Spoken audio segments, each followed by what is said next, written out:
first thing you want to do before working on any electrically driven air compressor is to make sure the compressor itself is turned off, the power to the compressor is turned off, and if possible, that the air compressor is unplugged from the power service. Once you feel you're sure that you've turned off the power to the compressor and disconnected any additional power sources that might operate the air compressor, What's up? He's complaining about like a sore throat.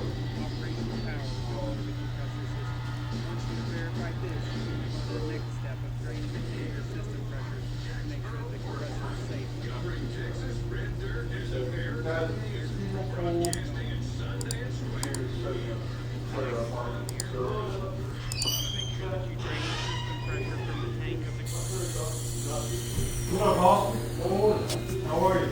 I'm good. You? Yes. Right out here, I can't breathe. Because structural and all that stuff. Well, like drywall. Well, he had to. So, he shot me. in this video we will go over service components on the RS3 air end.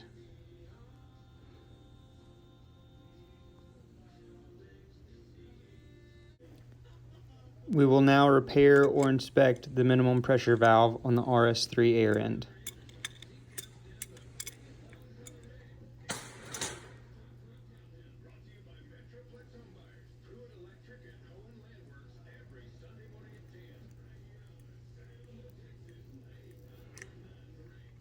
If you're headed to the PBR at AT&T Stadium tonight, tomorrow, Saturday, or Sunday, you will see